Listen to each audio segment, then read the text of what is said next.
Insya Allah kita akan membahas mengenai bagaimana caranya membersihkan hati kita agar tidak mudah tersakiti. Langsung saja teman-teman semuanya, dalam kehidupan kita, kadang-kadang ada perilaku atau perkataan seseorang yang membuat hati kita terluka, tersinggung, yang membuat kita sakit hati, yang membuat kita menjadi orang yang membenci orang itu, tidak bisa memaafkannya, atau bahkan kita rasa ingin melakukan sesuatu untuk membalaskan dendam kita. Ya, kadang-kadang ada perasaan seperti itu. Hari ini kita membahas bagaimana caranya hati ini bisa bersih, hati ini bisa tenang terhadap orang-orang yang menyakiti kita. Izinkan Uma cerita satu kisah terlebih dahulu ketika Rasulullah Shallallahu Alaihi Wasallam sedang berkumpul bersama dengan para sahabatnya. Lalu Rasulullah Shallallahu Alaihi Wasallam mengatakan pada para sahabatnya, lihat orang itu, dialah penghuni surga. Hari kedua, Rasulullah Shallallahu Alaihi Wasallam juga menunjuk orang yang sama. Lihatlah orang itu, dialah penghuni surga. Hari ketiga juga begitu. Maka para sahabat kemudian menjadi penasaran, apakah yang dilakukan oleh orang tersebut sehingga Rasulullah Shallallahu Alaihi Wasallam mengatakan bahwa orang tersebut adalah penghuni surga. Singkat cerita, seperti yang sudah teman-teman tahu kisahnya, ada salah seorang sahabat menginap di rumah orang yang disebut penghuni surga tersebut dan diperhatikan selama berhari-hari apa ibadah yang dikerjakan oleh orang itu sehingga orang itu disebut oleh Rasul sebagai penghuni surga. Para sahabat melihat biasa saja ibadah yang dilakukan normalnya para muslim, sholat 5 waktu, ibadah biasa saja, tidak ada yang terlalu istimewa sekali. Sampai akhirnya sahabat ini bertanya, apa sebenarnya amalanmu yang istimewa? Sehingga Rasulullah Shallallahu Alaihi Wasallam mengatakan, engkau penghuni surga. Maka orang ini menjawab, salah satu amalanku adalah sebelum aku tidur, aku membersihkan hatiku dan aku memaafkan semua orang yang pernah menyakitiku. Aku memaafkan semua orang yang pernah bertindak buruk kepadaku. Di sini bersih, nggak ada marah, nggak ada benci, nggak ada dendam kepada orang lain. Ternyata hati yang bersih, hati yang penuh dengan pemaafan kepada orang lain, hati yang tidak ada dendam, yang tidak ada marah itu yang menyebabkan dia disebut oleh Rasulullah Shallallahu Alaihi Wasallam sebagai penghuni surga. Nah, kita mau jadi orang yang seperti itu. Mungkin di antara kita ada yang sampai hari ini masih membenci seseorang, masih bertengkar dengan seseorang, masih nggak suka dengan seseorang. Hari ini kita akan membahas bagaimana caranya agar kita membersihkan hati kita dan kita tidak mudah tersakiti. Yang ada di sini adalah kebaikan-kebaikan, penuh dengan cinta, penuh dengan pemaafan. Baik, kita mulai teman-teman sekalian. Tentu saja eh, ada dua hal yang Uma tekankan pada hari ini untuk kita bahas. Ketika ada orang-orang yang menyakiti kita, Uma bahas hari ini adalah sabar dan memaafkan. Kita akan masuk dulu bagaimana cara kita supaya bisa sabar ketika ada orang-orang yang datang menyakiti kita. Dalam surah Al-Furqan 63, itu berisi ayat-ayat Al-Furqan 63 sampai 74, nanti teman-teman lihat di rumah. Itu berisi ayat bagaimana sifat-sifat ibadur rahman, sifat-sifat hamba Allah yang saleh. Salah satu sifat hamba Allah yang saleh dalam surah Al-Furqan 63 adalah wa ibadur rahmanil ladzina yamshuna 'alal ardi hauna wa idza khatabahumul jahiluna qalu salama.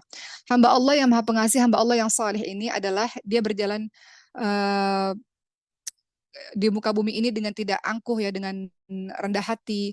Dan ketika ada orang jahil, orang yang suka mengganggu, orang yang suka mencela, orang yang suka menyakiti, itu menyapa mereka dengan kalimat-kalimat buruk, mereka tidak menghiraukan, melainkan mereka mengucapkan qaulu salama. Mereka mengucapkan kalimat-kalimat yang baik, kalimat-kalimat yang penuh dengan keselamatan. Tidak ada di lisannya itu niatan untuk kembali membalas dengan perkataan-perkataan yang serupa atau bahkan lebih buruk.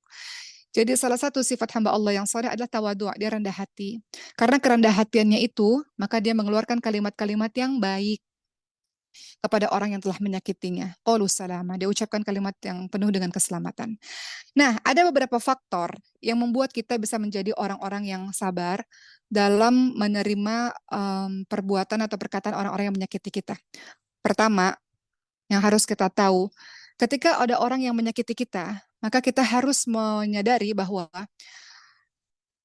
kita harus tahu bahwa Allah Subhanahu wa taala yang menciptakan semua perbuatan hamba, baik itu gerakan, baik itu keinginan, dan kita harus tahu bahwa segala sesuatu yang dikehendaki oleh Allah pasti terjadi, segala sesuatu yang tidak dikehendaki Allah pasti tidak akan terjadi. Jadi apa yang terjadi kepada kita, kata-kata buruk itu atau perbuatan buruk itu memang sudah ketentuan dari Allah Subhanahu wa taala. Memang sudah bagian dari takdir Allah Subhanahu wa taala. Tidak ada satu kejadian pun dalam kehidupan kita kecuali atas izin dan kehendak dari Allah. Jadi kalau ada orang yang menyakiti, memang itu sudah bagian dari takdir Allah yang pasti terjadi.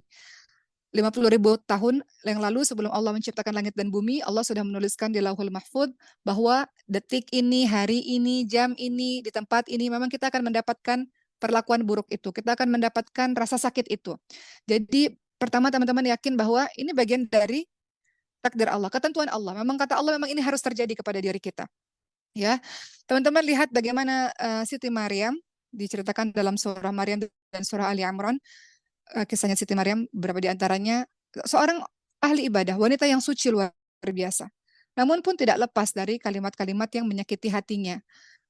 Fitnah, dikatakan sebagai wanita penzina, punya anak, tidak punya suami. Tidak lepas dari kalimat-kalimat buruk itu. Dan itu sudah bagian dari ketentuan Allah. Begitu pula Siti Aisyah radhiyallahu anha. Diceritakan bagaimana beliau juga difitnah dengan luar biasa, padahal beliau adalah wanita atau istri yang paling dicintai oleh Rasul. Apalagi kita. Kadang-kadang kita bertanya kepada Rasul, kenapa ini terjadi ya? Kita bertanya kepada Allah, kenapa ini terjadi kepada saya ya Allah? Apa salah saya ya Allah? Apa dosa saya ya Allah? Bukankah saya sudah menjalani semua apa yang Engkau inginkan ya Allah? Saya sudah berhijrah lebih baik. Kenapa kejadian ini masih terjadi lagi dan menyakiti saya? Kenapa orang ini masih menyakiti saya? Jadi pertama teman-teman harus tahu itu semua adalah takdir dari Allah. Ciri orang beriman itu mempercayai takdir, mempercayai bahwa ini bagian dari skenario-nya Allah Subhanahu wa taala. Ya, teman-teman lihat bagaimana Rasulullah Shallallahu alaihi wasallam pernah menasihati Ibnu Abbas radhiyallahu anhu. Kata Rasulullah apa? Wahai anak muda, wahai Ibnu Abbas, aku akan mengajarkan kepadamu beberapa kalimat. Kata Rasulullah apa? Jagalah Allah, niscaya Allah akan menjaga kamu. Jagalah Allah, niscaya kamu akan mendapatkan Allah ada di hadapan kamu. Kalau kamu minta, mintalah hanya kepada Allah. Kalau kamu minta tolonglah hanya kepada Allah. Ketahuilah, kata Rasulullah, sekiranya semua umat berkumpul untuk memberikan kepadamu suatu kebaikan atau suatu keuntungan, maka hal itu tidak akan pernah kamu peroleh selain apa yang sudah aku tetapkan untukmu. Pun sebaliknya, sekiranya semua manusia berkumpul untuk melakukan sesuatu yang membahayakan dirimu, mencelakakan dirimu, niscaya tidak akan membahayakan kamu kecuali apa yang telah Allah tetapkan untuk kamu. Kata Rasulullah, segenap pena telah diangkat dan lembaran telah kering. Hadis riwayat Tirmidzi. Apa maksudnya? Apa hikmah dari kalimat ini, teman-teman semua? Kata Rasulullah, jagalah Allah, maka Allah akan menjagamu. Ini nasihat untuk Ibnu Abbas. Maksudnya apa? Jagalah Allah, Allah akan menjagamu. Jagalah Allah, engkau akan mendapatkan Allah itu bersamamu. Maksudnya, kalau kita selalu menjaga Allah, menjaga komitmen kita untuk selalu taat kepada Allah dalam hal apapun, salah satunya komitmen dalam menjalankan perintah sholat atau perintah-perintah lainnya, maka Allah akan menjaga kita. Jagalah Allah, Allah akan menjaga kita. Maksudnya jagalah komitmenmu dengan Allah Subhanahu wa taala, maka Allah akan menjagamu. Penjagaan Allah kepada kita luas, teman-teman semua. Penjagaan Allah kepada kita itu macam-macam. Misalnya Allah menghilangkan kemudorotan kepada kita, Allah menghilangkan mara bahaya, Allah memberikan kita kesehatan, Allah memberikan kita ilmu dan sebagainya. Itu penjagaan Allah Subhanahu wa taala. Ya, kemudian dalam hadis tersebut juga dijelaskan keharusan kita untuk bertawakal kepada Allah, bersandar kepada Allah. Ya, tadi dikatakan seluruh manusia apabila bersatu mencelakakan dirimu nggak akan pernah terjadi selain apa yang sudah ditetapkan oleh Allah kepadamu. Kalau semua manusia bersatu untuk memberikanmu kebahagiaan, juga tidak akan terjadi selain apa yang telah ditetapkan Allah kepadamu. Jadi bertawakal kepada Allah atas segala hal dan keharusan untuk kita yakin bahwa musibah atau kesenangan semuanya atas kehendak Allah. Jadi di sini mau menyampaikan yang poin pertama, bagaimana kalau ada orang yang menyakiti kita, apa yang harus kita lakukan? Itu bagian dari takdir Allah Subhanahu wa taala yang memang Allah sudah tuliskan bahwa itu terjadi untuk kita. Jadi jangan lagi tanya kenapa? Kenapa dia jahat kepada saya? Kenapa ini terjadi kepada saya? Kenapa? Kenapa? Pertama terima dulu bagian dari takdir Allah. Memang ini harus terjadi dan memang ini harus kita lewati. Seperti Siti Maryam, memang harus dilewati. Sesoleh apapun beliau, tetap harus dilewati bahwa beliau punya kisah dalam hidupnya yang dicaci maki oleh orang. Siti Aisyah radhiyallahu anha, sesoleh apapun beliau, tetap ditakdirkan oleh Allah punya kisah berita bohong di mana orang-orang memfitnah Siti Aisyah. Begitu pula dengan kita. Dalam kehidupan kita nggak selamanya semua orang cinta kita. Ada orang cinta, ada orang nggak cinta. Itu sesuatu yang pasti terjadi. Kata pepatah Arab, Ridhanas ghayatun la tudrak. Mengharapkan ridhonya manusia membuat semua orang cinta pada kita, sesuatu hal yang mustahil terjadi. Ada orang suka, ada orang nggak suka. Ada orang cinta, ada orang benci. Itu hal yang biasa dalam kehidupan ini. Jadi pertama, kalau ada orang menyakiti kita, terima, ini bagian dari takdir Allah SWT yang pasti harus terjadi. Kedua, kalau ada orang yang menyakiti kita dengan perkataannya, dengan perbuatannya, kita nggak bisa lupa kejahatannya kepada kita. Kedua yang harus kita lakukan apa? Mungkin ada dosa yang kita perbuat, sehingga hal itu terjadi. Artinya introspeksi diri, mungkin ada dosa yang kita perbuat. Hendaknya kita mengakui akan segala dosa yang kita perbuat, yang mungkin saja dengan dosa itu membuat orang lain menzalimi kita. Orang lain berkata buruk kepada kita. Orang lain berbuat tidak baik kepada kita. Mungkin ada kesalahan kita juga, teman-teman semua. Makanya teman-teman lihat surah Asy-Syura ayat ke-30. Allah Subhanahu wa taala berfirman, "A'udzubillahi minasyaitonir rajim. Wa ma asabakum min musibatin fabima kasabat aydikum wa ya'fu an katsir." Kata Allah Subhanahu wa taala, dan apa saja musibah yang menimpa kamu, maka itu disebabkan oleh perbuatan tanganmu sendiri, dan Allah memaafkan sebagian dari kesalahan-kesalahanmu. Jadi dalam ya, jadi dalam surah Asy-Syura ayat 30 ini kita tahu bahwa hal-hal yang nggak mengenakan terjadi pada diri kita, yang melukai diri kita, yang menyakiti diri kita, mungkin disebabkan karena ada kesalahan kita. Ada dosa-dosa kita di masa lalu. Maka diri kita hendaknya disibukkan untuk bertaubat kepada Allah Subhanahu wa taala. Mungkin saja karena dosa-dosa itulah yang menjadikan Allah menurunkan musibah itu. Mungkin saja karena dosa-dosa kita di masa lalu atau yang masih kita kerjakan sampai hari inilah yang membuat kejadian gak enak itu terjadi kepada kita.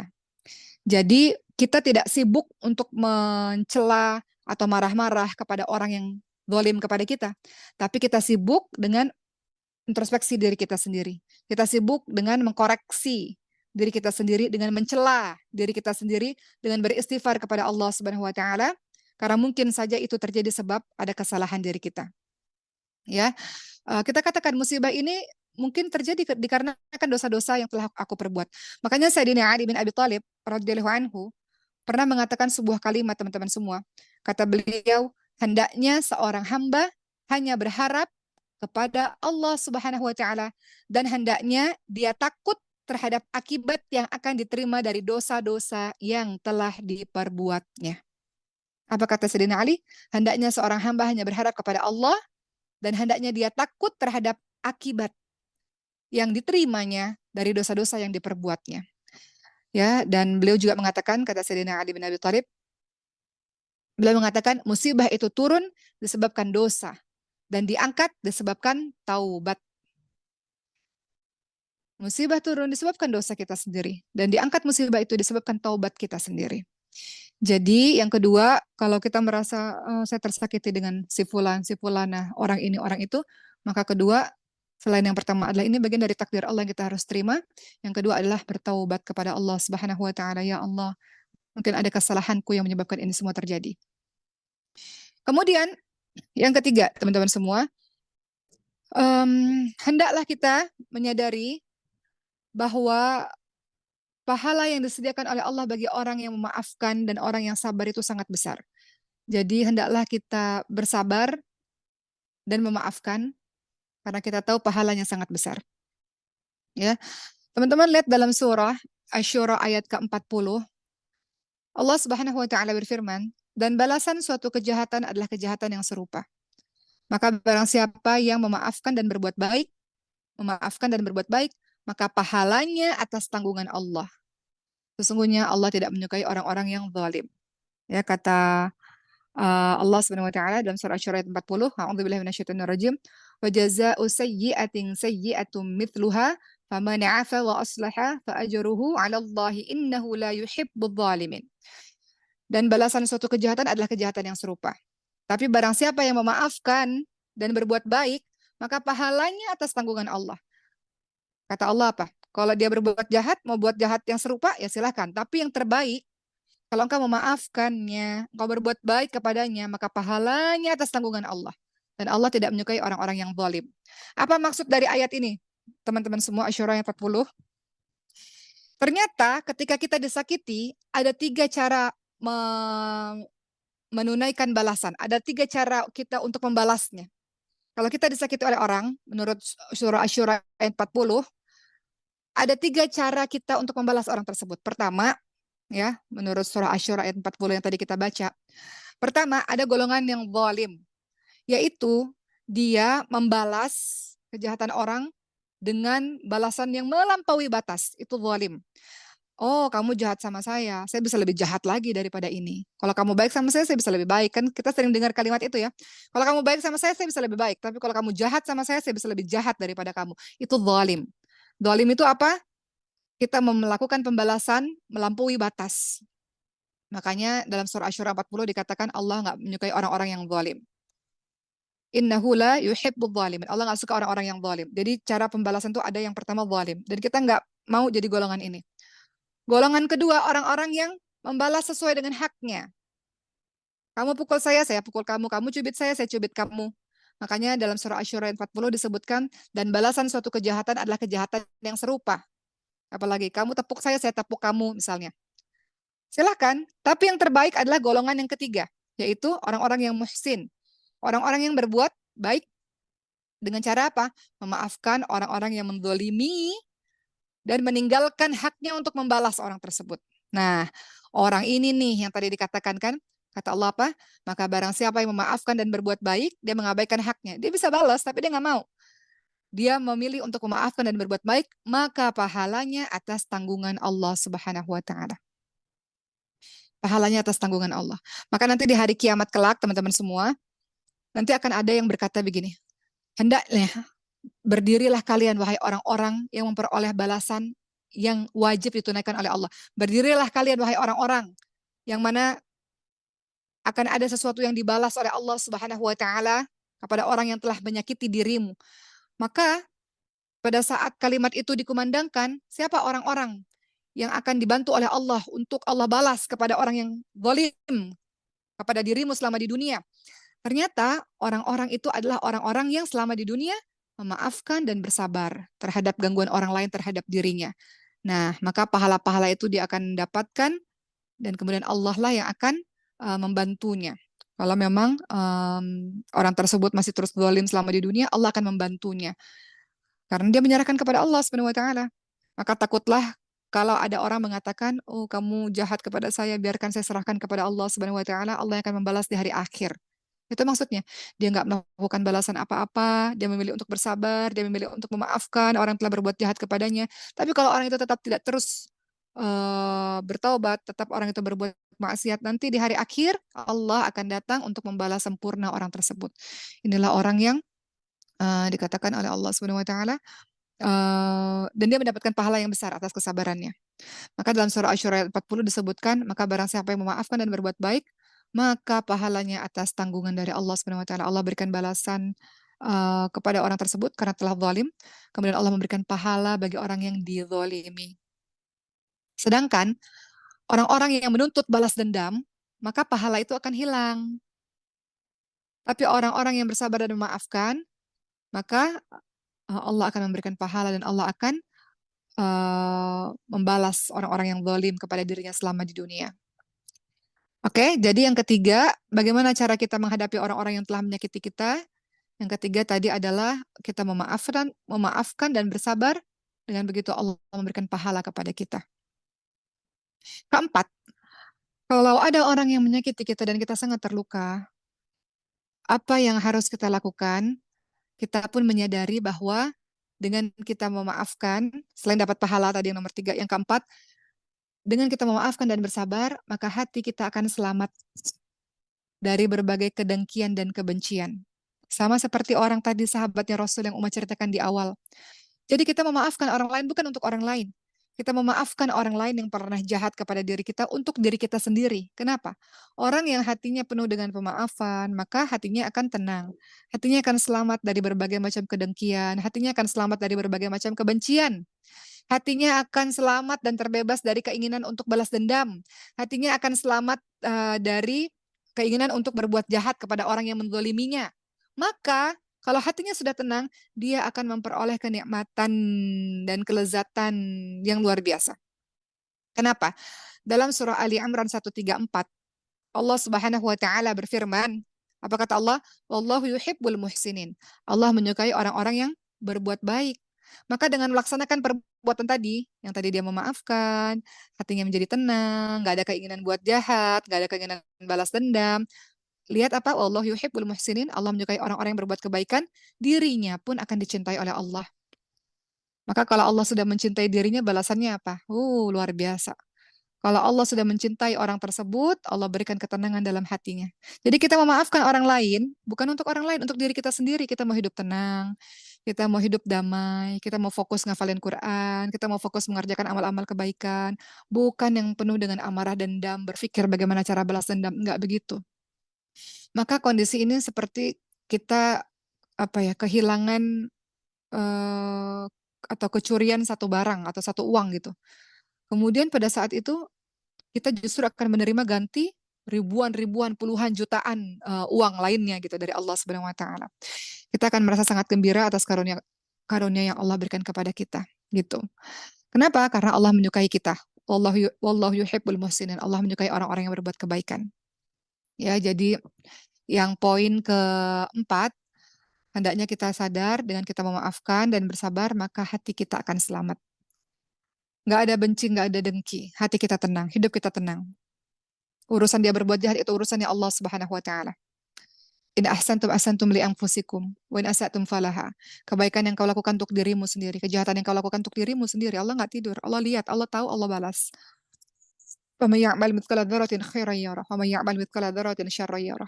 Kebaikan sebiji zarah Allah balas, kejahatan sebiji zarah Allah balas. Biarkan Allah yang bekerja. Tugas kita mau hidup tenang ya Allah, mau hidup baik ya Allah, nggak ada benci, nggak ada marah ya Allah. Mudahkan memaafkan orang lain. Yang kelima, apa yang harus kita lakukan ketika ada orang yang menyakiti kita, kita terluka, kita rasa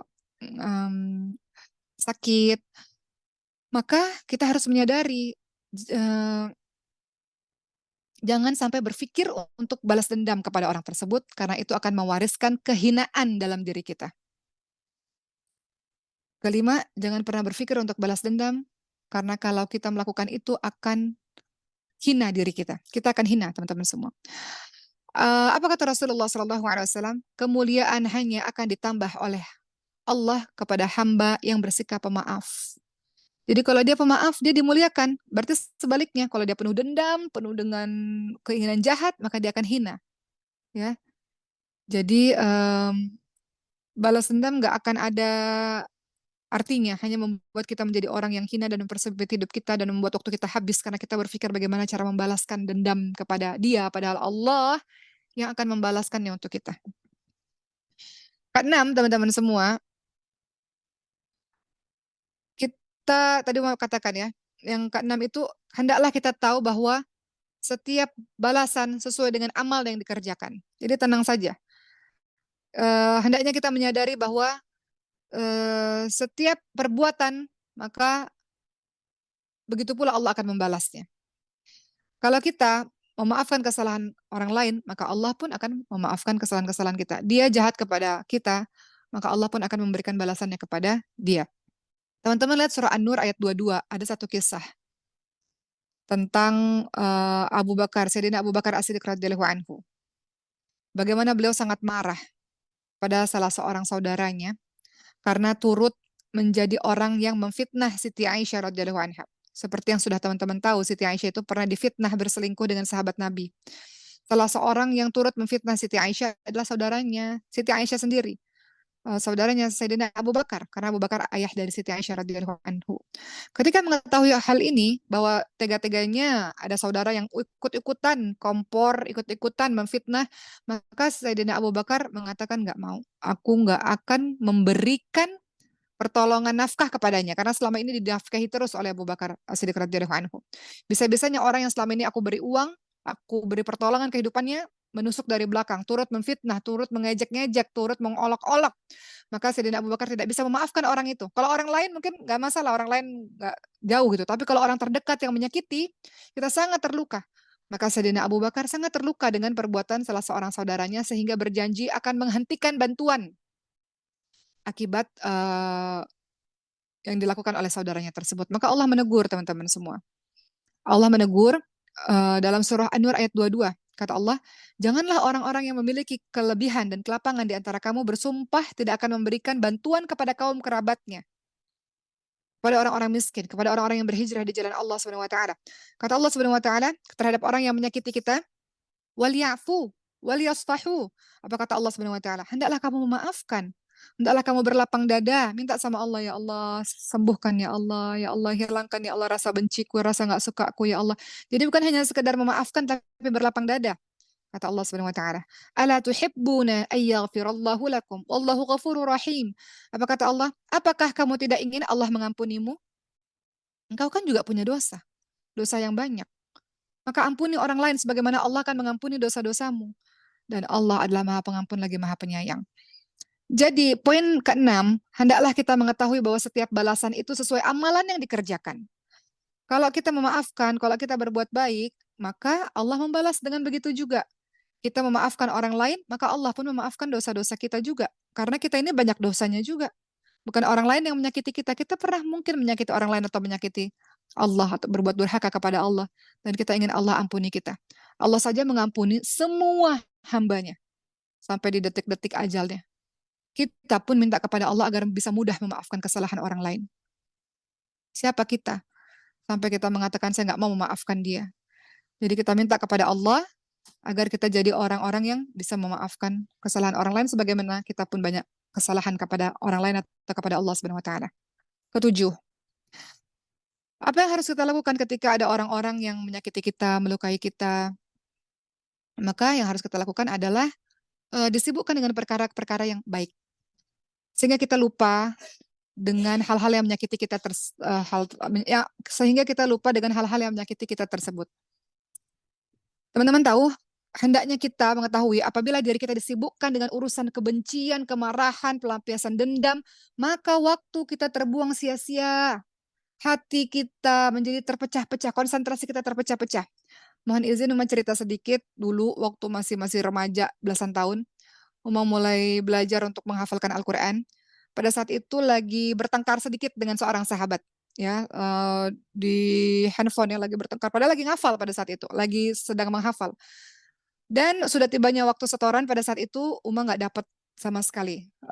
Hafalannya nggak nyangkut sama sekali. Kenapa? Karena hati ini disibukkan dengan marah, dengan benci, jadi waktunya terbuang dengan kemarahan itu. Waktu-waktunya jadi terbuang nggak bisa konsentrasi karena kebencian dan karena perasaan yang marah kepada orang lain. Ternyata itu menjadi terbuang waktunya sia-sia. Sehingga teman-teman, kalau ada orang yang menyakiti kita, kemudian kita balas, kita respon, nggak akan ada habisnya. Kita nggak bisa konsentrasi untuk urusan-urusan yang lain. Betul nggak? Kita nggak bisa konsentrasi untuk urusan-urusan yang penting. Waktu kita terbuang sia-sia, berbagai manfaat akan lepas daripada diri kita.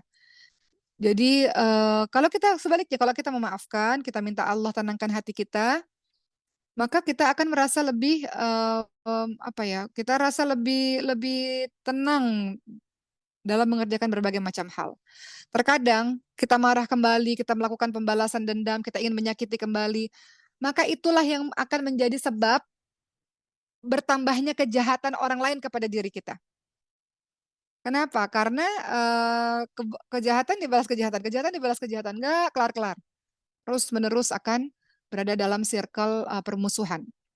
Dan itu membuang-buang waktu kita. Karena kita harus punya hati yang tenang untuk mengerjakan berbagai macam hal. Kita harus punya pikiran yang fokus, yang tenang untuk bisa mengerjakan banyak hal. Ya. Dan kedelapan, teman-teman juga harus memahami bagaimana kalau ada orang yang menyakiti kita. Teman-teman harus memahami, ketika teman-teman memilih untuk balas dendam, maka ketahuilah bahwa itu adalah keinginan untuk melampiaskan hawa nafsu kita. Itu adalah keinginan kita untuk kembali menyakiti dia. Seakan-akan kita nggak percaya bahwa Allah membalas dan Allah Maha melihat apa yang telah terjadi kepada kehidupan kita. Rasulullah SAW tidak pernah membalas didasari keinginan pribadi dengan hawa nafsu Rasulullah. Oh, saya disakiti, saya dipukuli orang lain, saya dilempari kotoran hewan. Rasulullah nggak pernah membalas untuk keinginan pribadinya, kecuali yang menyakiti Allah Subhanahu Wa Taala. Nggak pernah. Jiwanya Rasulullah jiwa yang mulia, jiwa yang suci, jiwa yang baik, jiwa yang jauh dari berbagai macam akhlak tercela. Itu Rasulullah SAW. Rasul tidak pernah melakukan pembalasan terhadap orang lain yang didasari dengan keinginan dirinya sendiri. Ya, begitu pula dengan kita teman-teman semua. Kita tahu bahwa tidak pantas kita ini untuk menuntut balas luar biasa karena kejelekan kita juga banyak sebetulnya. Dosa kita juga banyak sebetulnya. Jadi kita minta sama Allah. Rasanya kalau bicara begini mudah ya teman-teman semua. Namun pada kenyataannya nanti agak sulit memang. Namun itulah yang disampaikan oleh Allah Subhanahu wa taala dalam Al-Qur'an bahwa ciri-ciri dari orang-orang yang saleh, teman-teman ntar lihat ciri-ciri dari orang bertakwa dalam surah Ali Imran 133 133 sampai 134. Teman-teman lihat ciri-cirinya adalah mudah memaafkan kesalahan orang lain dan menahan marah dan mudah memaafkan kesalahan orang lain, ciri orang bertakwa. Kemudian berikutnya teman-teman semua yang harus kita lakukan adalah yang ke-9 ya. Hendaknya kita menyadari bahwa ketika kita bersabar dan ketika kita memaafkan orang lain, maka kita dalam ridha-Nya Allah. Allah akan membersamai kita. Tidak ada satu makhluk pun yang akan berhasil memporak-porandakan kita karena kita memilih jalan keselamatan, jalan yang Allah cintai. Dalam surah Ali Imran 146, teman-teman lihat, Allahu yuhibbus sabirin. Allah menyukai orang-orang yang sabar. Dan kesabaran merupakan sebagian dari iman. Maka tidak ada yang namanya pelampiasan dendam dengan zalim. Ketika dia bersabar, maka Allah akan membela orang-orang beriman. Allah akan menolong kehidupannya. Allah akan menenangkan kehidupannya. Lihat kisah-kisah orang-orang terdahulu, kisah Siti Asyah misalnya, istrinya Firaun. Apa balasan atas kesabarannya? Allah berikan rumah di surga yang luar biasa. Lihat kisah Siti Maryam. Apa balasan kesabarannya dengan tidak membalas kalimat orang-orang yang mengatakan beliau penzina? Allah berikan beliau kedudukan yang luar biasa. Kisah Siti Aisyah.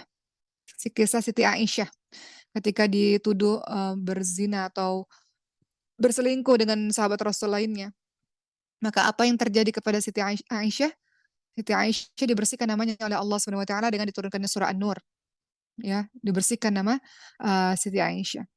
Jadi teman-teman semua, sifat atau sikap memaafkan merupakan suatu perbuatan kebaikan yang akan melahirkan kebaikan yang lain. Sehingga kebaikan akan terus bertambah. Namun, kalau kita melakukan balas dendam, maka balas dendam itu pun akan kontinuitas ya kan, balas dendam, balas dendam, balas dendam, balas dendam, akan terus-menerus nggak ada habis-habisnya. Sesungguhnya balasan bagi setiap kebaikan adalah kontinuitas kebaikan, kebaikan yang terus berlanjut, kebaikan yang terus berlanjut. Sebagaimana balasan bagi setiap keburukan adalah keburukan yang terus berlanjut. Jadi kita potong circle dendam, circle kebencian lewat diri kita dengan memaafkan orang lain, dengan bersikap sabar, dengan melakukan kebaikan demi kebaikan. Mungkin sedikit dari Uma teman-teman semua tentang memaafkan orang lain ini agar kita hatinya bersih dan tidak mudah tersakiti seperti tema kita pada hari ini. Apa kata Rasulullah SAW dalam hadis surat Abu Daud, aku memberikan jaminan rumah di pinggiran surga bagi orang yang meninggalkan perdebatan walaupun dia benar. Aku memberikan jaminan rumah di tengah surga bagi orang yang meninggalkan kedustaan walaupun dalam candaan. Dan aku memberikan jaminan rumah di surga yang tinggi bagi orang-orang yang bagus akhlaknya. Bagus akhlaknya itu apa? Termasuk di dalamnya sabar, memaafkan kesalahan orang lain, bersikap tenang dalam berbagai macam keadaan, meminta perlindungan kepada Allah Subhanahu wa taala. Itu bagian dari orang yang bagus akhlaknya. Teman-teman lihat dalam surah Ali Imran ayat 134. Tadi Uma katakan ciri-ciri orang bertakwa itu ada dalam 133, 134, 135. Dalam surah Ali Imran 134, Allah Subhanahu wa taala berfirman, A'udzu billahi minasyaitonir rajim, alladzina yunfiquna fis sarai wad dharai wal kadhimina al ghaidha wal 'afina 'anil nas Wallahu yuhibbul muhsinin.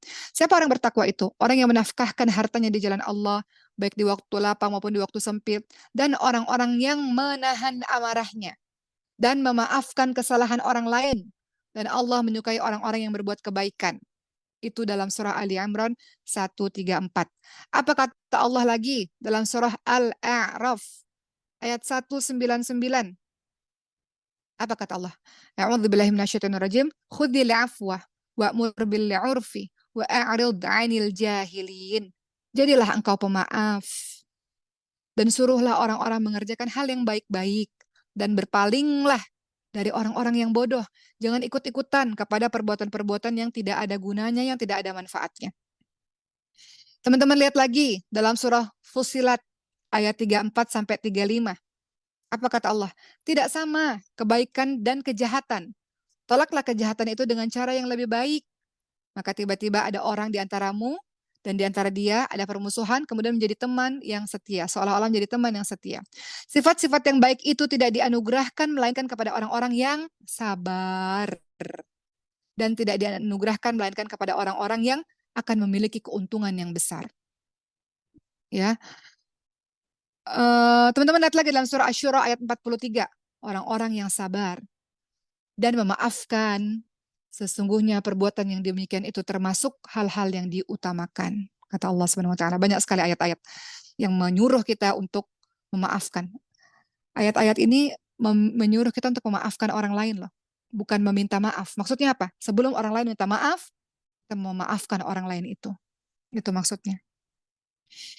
Jadi teman-teman semua, mudah-mudahan hari ini tidak ada lagi orang-orang yang hatinya penuh dengan kebencian, penuh dengan kemarahan. Kata Rasulullah SAW dalam hadis riwayat Muslim, sesungguhnya kelembutan jika ada dalam sesuatu, maka akan membuat sesuatu itu menjadi indah. Jika kelembutan itu lepas, maka membuat sesuatu menjadi jelek. Jadi hadirkan kelembutan di dalam hati kita untuk bisa mudah memaafkan kesalahan orang lain. Rasulullah itu tidak pernah loh membenci atau tidak pernah memukul dengan tangannya ya para istrinya atau para hamba sahayanya, kecuali pada saat berperang dalam membela agama Allah Subhanahu wa taala.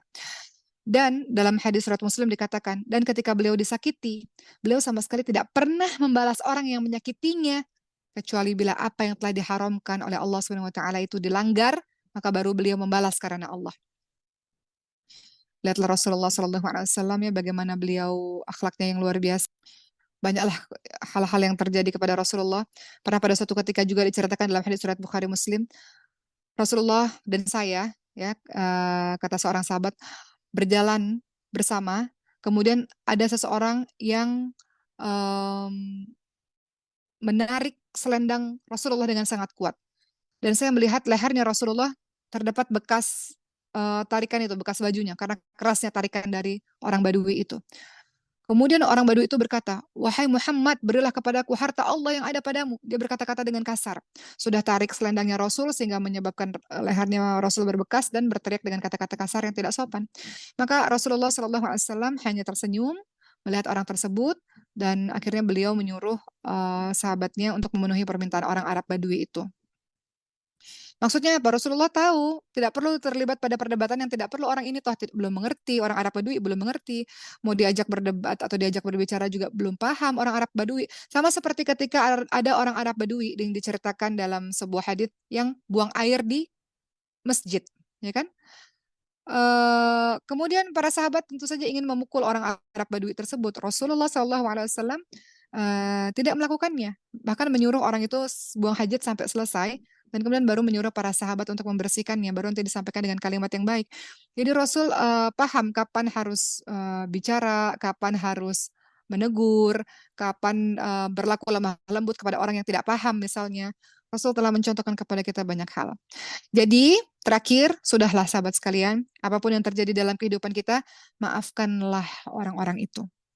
Maafkanlah orang-orang yang pernah menyakiti kita. Siapapun mereka. Mau orang tua kita kah yang pernah bertindak kasar kepada kita, mau adik kita, mau kakak kita, mau saudara-saudara kita yang lain, mau teman-teman kita, mau guru kita, mau siapapun, sudahlah. Maafkan dia agar Allah memaafkan kita. Maafkan orang-orang itu agar Allah memaafkan kesalahan-kesalahan kita. Dan semoga kita bisa menghilangkan dendam, kebencian, kemarahan yang ada pada diri kita. Begitu ya teman-teman semua, semoga Allah Subhanahu wa taala melindungi teman-teman semua dan memberikan hati yang lapang, hati yang bersih insyaallah sehingga kita bertekad kepada Allah Subhanahu wa taala, kita mau hati yang tenang, kita mau terhapusnya segala macam keinginan untuk membalas dendam. Kita tidak perlu menuntut balasan kesalahan, eee, apa ya, kita nggak perlu membalas orang tersebut ya, karena insyaallah, Allah bekerja dengan caranya sendiri. Pun sebenarnya kalau kita betul-betul memaafkan pun, kita tidak perlu menuntut balasan kesalahan dia di akhirat sebetulnya. Karena kita juga belum tentu selamat teman-teman semua. Ya enggak? Tapi itu kembali kepada teman-teman semua, itu hak teman-teman semua. Kalau teman-teman merasa, ya Allah balas di akhirat, itu boleh silahkan. Tapi kalau teman-teman mengatakan, sudahlah, saya pun adalah orang yang banyak dosanya. Ya Allah, semoga Engkau berikan hidayah kepadanya dan dia tidak mengulangi perbuatan itu kepada orang lain. Masya Allah, hati yang lapang itu ada pada dirimu teman-teman semua.